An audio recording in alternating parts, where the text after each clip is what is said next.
The Black Studies program at Cleveland State University welcomes you to this season of Images, a public affairs radio forum dedicated to open dialogue on a variety of diverse topics of interest and issues of concern, which focus on the life and experiences of African Americans and all peoples of African descent. By visiting our website at www.csuohio.edu/blackstudies or calling 216-687-3655, you can learn more about upcoming Black Studies program events and activities. Now, here is your host for Images. And welcome to Images. I'm Prester Pickett, your host for this broadcast of Images. We have an opportunity to get our community introduced to a playwright, an individual who is a director, an individual who is bringing to Cleveland State University a world premiere of a production entitled Songs of the Trumpet. Mr. Eric Scmiedl, welcome to Images. Oh, thanks for having me.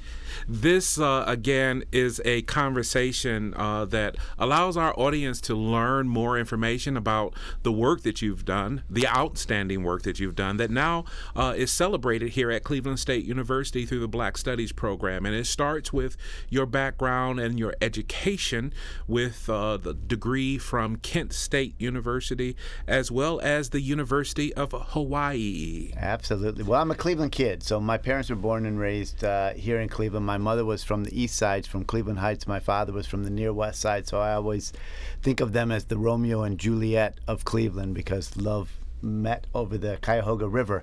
I did my undergraduate work at Kent State University, and then I did an internship at the Cleveland Playhouse and at Karamu House. Okay. Where I met my lovely wife, Adora Enzaliba Scmiedl, and then did my graduate work at the University of Hawaii, mostly because I was really interested in playwriting and children's theater. And the University of Hawaii had a really good children's theater program, and the Honolulu Theater for Youth was in the top 3 of professional children's theaters, and they're located in Honolulu. And you're a fellow, so I introduced the audience to you as my brother. That's right. Through the profession of theater. Yes. And again, we're going to talk about your full background as even a performer, but we're very excited because of a partnership that we have. We have an ongoing relationship with the Cleveland Treatment Center because of the outstanding work of its director, Lynn Collins, in keeping us connected with their efforts and this ongoing discussion about utilizing the arts to address the issues in our community that allow us to grow. The Cleveland Treatment Center has a partnership with Black Studies, and we will be sponsoring the play, Songs of the Trumpet, the Donald Malloy story. Mm-hmm. Can you tell us about how you came into the relationship with the Cleveland Treatment Center? Because this is not your first play that you've done for them, and then there are discussions already about you advancing to produce another play with them, a play by one of our alumni, and we'll get to that as well. So your relationship with the Cleveland Treatment Center. Well, I can't say enough about Mr. Collins and his support of Cleveland artists here. He really has put all of the resources and spirit of the Cleveland Treatment Center behind the projects that I've had the good fortune of working on. Several years ago, they got the rights to adapt a wonderful graphic novel, very powerful novel that got acclaim called Incognegro by Matt Johnson. And Incognegro deals with a real-life character, real-life person who was of light skin and did research in the early 20s on violence against African American communities in the South, and then reported on them. Because he was light-skinned, he passed as Caucasian and was able to get into scenes of violence and report on them. This graphic novel, Incognegro, takes that character but puts that person in the Harlem Renaissance time period, and that character goes down into the South to save his brother who was wrongly accused of a heinous crime. It's a bit of a potboiler and a bit of an exploration of culture. They invited me to do the adaptation of that graphic novel, and I was particularly interested in it, Prester, because my wife is African American, and so our children are of a mixed cultural background, and it deals with this sense of that particular story deals with identity, how physical identity shapes people's perceptions, and often the violence that occurs because of that. And so we did that adaptation in a production that was performed at the Breen Center, and then we've since done a couple of other performances of that piece. And so we got to be buddies. I really like Mr. Collins's approach to theater and its ability to touch audiences of a variety of different backgrounds, but particularly the communities at risk that they deal with. He also has allowed us to advance this discussion of edutainment. Yeah. So I'm going to ask you to describe to our listening audience the edutainment value in Songs of the Trumpet, the Donald Malloy story. What's fascinating about Donald's story is that Donald's a kid that grew up predominantly in Cleveland Heights. His mother worked at the Cleveland Treatment Center also. And so she brought him to some of the programming that Mr. Collins has been leading for youth, the kids in communities at risk. So Donald was able to sort of straddle a number of different cultural communities as he grew up. And he's also an incredibly gifted musician. So he's able to take those experiences that he had in his home life, at the treatment center, and at school, and sort of transform them into his music. Now, the production itself, to my understanding, will actually involve him on stage, and would love for you to talk about that dynamic of working with a guest artist who will join the acting staff that you've already assembled, and ask you to share who some of these individuals are that will be bringing to life his story, and then allowing him to also participate in sharing his story. Well, Prester, as a fellow thespian and MFA graduate, I know you'd appreciate one of the things about theater that I absolutely love is the collaborative nature of it. And you'll remember Aristotle always said that music was a key component of a theatrical piece. And so I've always been very inspired by the mixture of live music and spoken word and storytelling. So this piece will embrace that style. So Songs uses storytelling and meshes it with Donald's live music at the same time. I had the great good fortune of speaking with Donald's mother, Tammy, and his father, Donald Sr., and some of the staff, Mr. Collins, and some of the folks at the Cleveland Treatment Center, doing interviews over a period of time to get a kind of full breadth of Donald's experience, and then spoke with Donald and created this piece that's really based in storytelling, so that we would have the ability to mix Donald's live music in with the storytelling. So it's using 3 actors and Donald to kind of create the vernacular of the piece. So the music is as key as the stories and the words that we use. Now, one of those actors is the famous Peter Lawson Jones, yes, who course, has been very successful in 2 careers, yes, both his political career and now his acting career on the face of billboards and magazines. And movies. He has a movie that's going to premiere at Tribeca. In his own discussion as a fellow playwright, yes, producing plays as well. So he's entered in this project, and he's joined with Tina Stump. Yes, and a wonderfully gifted musical theater artist and actress in her own right, and Stephen Jones. So we have three wonderfully talented actors, as you say, Peter Lawson Jones, Tina Stump, and Stephen Jones, who not only are they really gifted, talented people, but they're really sweet. And in a brief amount of time that we've gotten together, and have already started our rehearsals, they've really gelled together as a team so well, and able to embrace the voices that we've included, the different people that have come into contact with Donald. In doing the work with the Cleveland Treatment Center in the past, and having had a chance to work with Peter Lawson Jones and professional actors like Tina, it's amazing how they come in prepared with their lines and ready to follow the direction. So your direction for this piece, can you talk about something that the audience can look forward to seeing, a particular style, a particular Scmiedlism, if you will. Well, as I mentioned, I really have an appreciation for the spoken word. My wife is a storyteller. She's her father was Igbo from the Igbo tribe in Nigeria, so she learned the power of the spoken word and is a really gifted storyteller. So, it's one of the things that I fell in love with her about. And so the thing that I think will be really exciting for audiences is this oral experience of hearing the words meshed with the story to really tell some of the important events in Donald's life. Now, the thing that I also need to emphasize is this: we got support from the Ohio Council on Minority Health. To support this, along with your wonderful support from Black Studies here at CSU. And so we touch on some issues of health.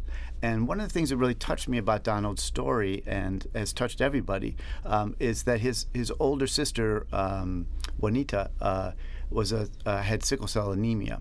And so we touch on that sickle cell experience in the piece also. It has personal relevance to me because both of our sons are sickle cell carriers. So we've known of the disease and the importance of the disease in a variety of different communities. So that's also a piece that kind of acts as a bit of a heart for the piece.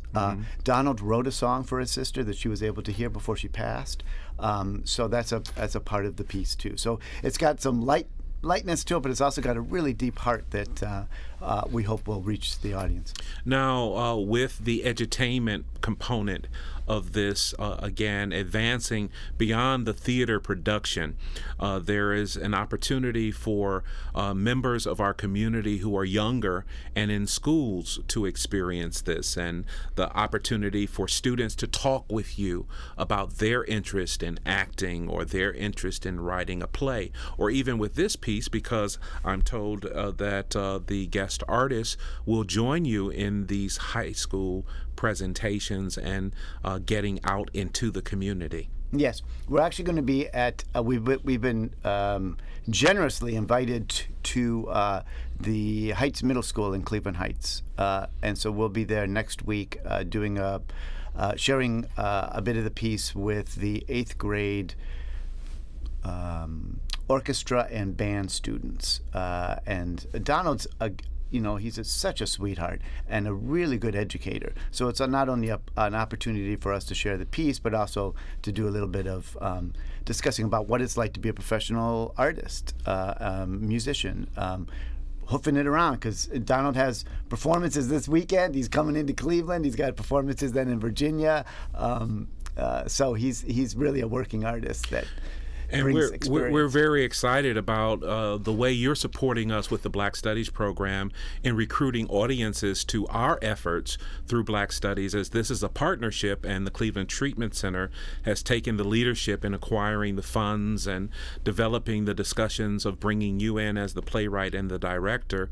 However, in addition to that, on Saturday, May 4th, we will have a chance to celebrate our own Jazz Heritage Orchestra, and they have a concert entitled Swinging Then and Now, and that will occur on Saturday, May 4th in the same auditorium, Berkman Hall Auditorium, where there will be music by Ernie Wilkins, and this is an engagement with Dennis Reynolds as the artistic director for the Jazz Heritage Orchestra. So if you're interested in attending that production, please also consider attending the production of Songs of the Trumpet, which will be again held in the auditorium in Berkman Hall and celebrating a world premiere. How does that sound now, with you continuing to bring to Cleveland after your worldwide experiences in theater, with thinking that you're bringing these celebrations back home, if you will? Well, it's I'll be honest with you, Prester. It's a great responsibility, because not only is this a theater piece that I think can really touch people, it's Donald's life, and his parents were very generous in sharing their stories, their personal stories and experiences, and so we have the responsibility of doing the honor of sharing those with an audience and making sure we respect them and we celebrate them, and I think all of us at the table really are embracing this opportunity. With the Black Studies program being an interdisciplinary program, our attention and interest in intersectionality in the conversations of how different disciplines carry over the discussions of what we try to contribute to the university and the world community, if you will, through the work that we do. Wanted you to talk about your efforts here in directly celebrating your skills and talent as a part of the faculty, because you're doing some special work through our English department and the NEO MFA program. Can you talk about that? Oh, thanks for asking. Yes, Michael Geither is the chair of the NEO MFA in playwriting program, and Michael's a buddy, and we've a wonderfully gifted playwright himself, and so he invited me to teach a class this upcoming fall, 2019. We've chosen to use playwriting adaptation as the focus for this playwriting class. And it's really, I love working with the students at CSU because being a Cleveland kid, I just feel very connected to the students here. I'm also on the faculty of an MFA in creative writing program in Louisville. But I gotta be honest, the Cleveland kids these are not kids either. These are all adults coming with all kinds of experiences and understandings. But they're really they really touch me deeply, and it's a great honor and exciting opportunity to explore playwriting and adaptation with them over the course of a semester. And our excitement as well with that venture is it allows us to celebrate our alumni, because Michael Oatman has the MFA through our Cleveland State partnership, and that is, to my understanding, again, with three other institutions to make a total of 4. Yes. That's Akron, University of Akron, Kent State University, Cleveland State University, and Youngstown, I believe, Youngstown State, coming together. And then Lisa Langford as well. Lisa Langford, yes, the acclaimed playwright now. From Cleveland State University. So we see how a community is building. I'm working with you through the MFA background. We have other MFAs and then MFAs from Cleveland State University, our own celebration of our community that produces worldwide pieces that can travel to other locations. Well, Lisa will have a piece celebrated at the Goodman Theater in Chicago, I think, next weekend. Okay. So yes, you're right. It goes out. CSU's doing great work. And the work that you're doing with the discussion with adaptive pieces, you're an expert in taking works and adapting them to the stage. Can you talk about the process? Oh, what a great question. And then encourage other students to think about, I need to register for that at Cleveland State. Let's attract some students to Cleveland State by this conversation. Absolutely. So, it's always fascinated me that I think theater right from the start, Western theater in particular, Oedipus was an adaptation of a Greek story. So I think we as playwrights have always gone, well, we got to get people into the theater. How are we going to do it? Better to use a story that people know and then take our own take on it. So I think adaptation has been a part of professional Western theater for eons. And I, being interested in children's theater early on, knew that adaptation was a key component of that genre of professional theater. So I've done a lot of adaptation. And in the process, there's usually like a 4-step process that I usually go through. And we'll discuss this throughout the course of the semester. But that's trying to find the heart of the piece that you're adapting. And then that lets you know, that kind of acts as your center focus as you continue to build the play. You always go back to the heart to make sure, okay, is this really supporting what I think is most important in this source material? And then you go and find, that allows you to find the bones of the piece. So you take the parts of the story or the poem or the, in this case, a series of interviews, and you find out those bones, those key things that are going to give you a structure, again, based on the heart, which is the center. And then the final element is to find the breath of the piece, to give it life, and that's trying to find the right vernacular. So in the case that we're talking about right now, Songs of the Trumpet, it became very important that the vernacular needed to include music and storytelling, because that was kind of celebrating what I thought was the heart of this piece, which is using music to tell a story. Obviously, the story, through the interests of our English department, is part of the factor of our interdisciplinary attention to the work that you're doing. The music department, now you're not a stranger to music, and that you are a musician as well. We talked about our theater backgrounds and how we serve as playwrights, but we're also usually on the stage as well as performers. Let's talk about your musical background and the work that you've done there, and how this is introducing that discipline to the stage. We have English and obviously theater as well, and we'll announce that we're excited because one of our students has an internship with the Cleveland Treatment Center. Julian, yeah. So again, all of these things add to how we build community. Our attention to music at this point. Well, I gotta be honest with you, Prester. I love to play the guitar, and I picked it up as a young guy, and I just adore playing the guitar. And so recently, probably in the past 5, 6, 7 years, I've gotten the chance to do it more often publicly and professionally. And it's just an absolute joy. So this past January through March, I was a part of the Classics on Tour production of Treasure Island through Great Lakes Theater. And I did the adaptation. I worked with 3 wonderfully talented actors, Chelsea, Chanel, and James. And and they hired me as the musical director. So I got to play guitar, and we wanted in that case we wanted an accordion-y kind of sound because it's Treasure Island and they're on a boat. And so I picked up the melodica because I don't play the accordion, but I do play keyboard. So I played the melodica, which gave us that kind of sound. And the opportunity to kind of play guitar is just an absolute joy.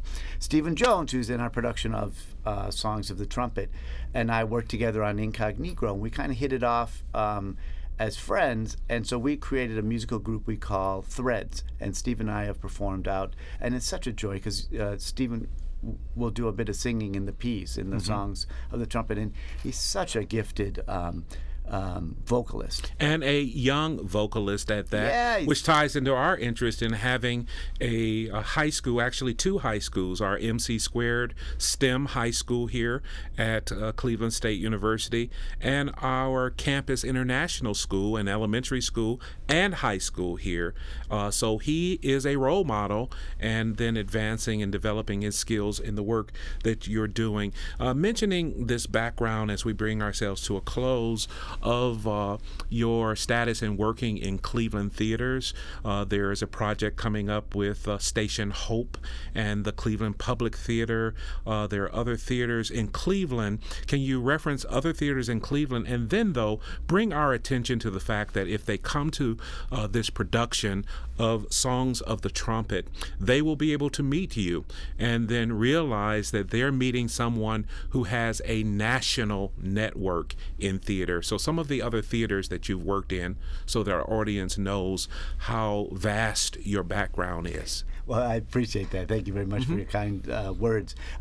So theater, as Prester, as you know, theater is as many art forms. It's all about collaboration and the network of people that you work with.